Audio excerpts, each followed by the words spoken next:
Most people believe that every human life has the same value, that if they had to choose between saving one person or another, the decision would be impossible, random, based only on circumstance. When asked directly, almost everyone says the same thing, that no life is worth more than another.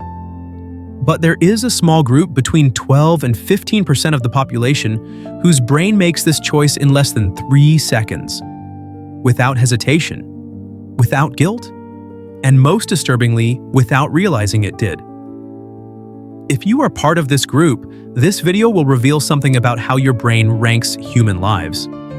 Something you would probably rather not know. I am going to present you with a scenario, and I want you to pay attention to 2 things. First, what answer comes to your mind. Second, how long it takes you to get there. Not the answer you think you should give, the answer that appears first before you have time to think about it. This is important. You are at an old train station, one of those with iron structures and dim lighting. It is night. You are the only employee present because your colleague left early and left you alone. Suddenly, you realize that a freight car has broken loose and is coming down the tracks at high speed, completely out of control. The brakes failed. There is no way to stop it. At the end of the line, working on the tracks, there is a group of 5 workers. They have their backs turned, wearing protective equipment that muffles sound, and they cannot hear the car approaching. If you do nothing, all 5 will die. But you are standing next to a lever. If you pull this lever, the car will be diverted to a secondary track. The problem is that on this secondary track, there is a single man, doing maintenance alone. If you divert the car, this man dies, but the 5 workers survive. The question is simple. Do you pull the lever? Stop now and answer mentally. Do you pull it or not? Count how many seconds it took you. Most people answer yes, that they pull the lever.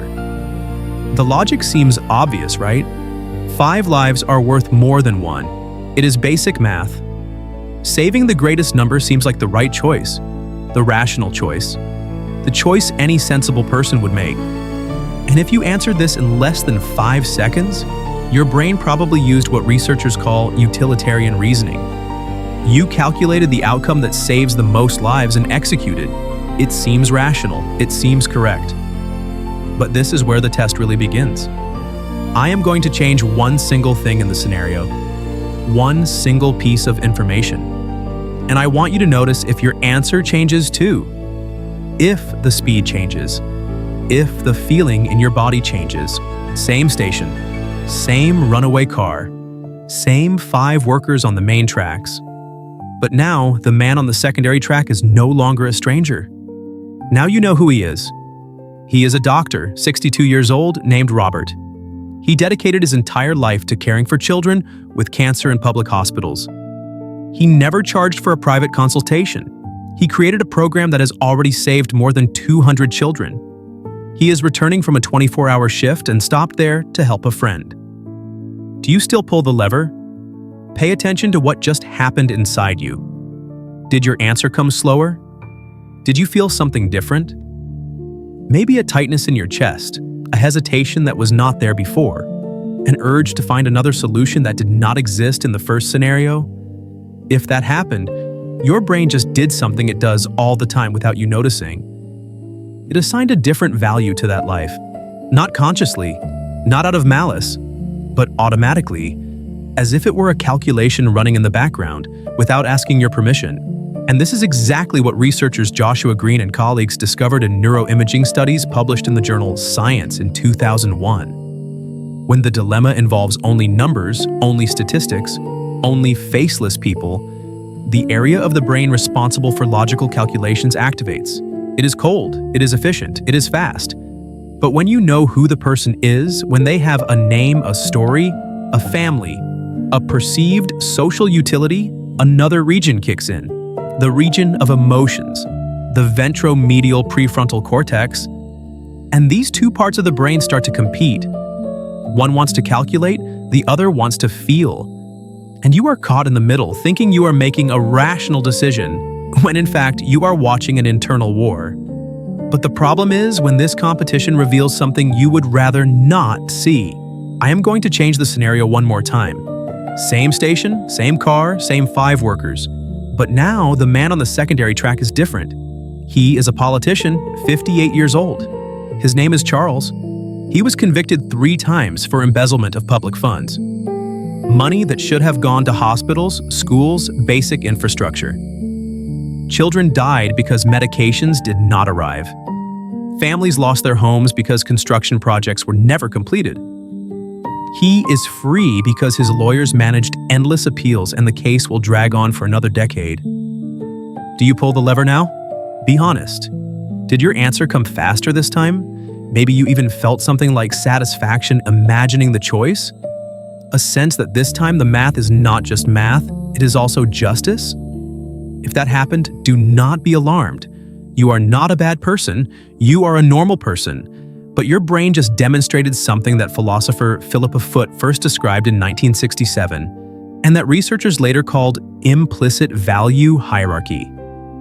It is the unconscious tendency to rank human lives on a scale of deservingness. The doctor who saves children is worth more.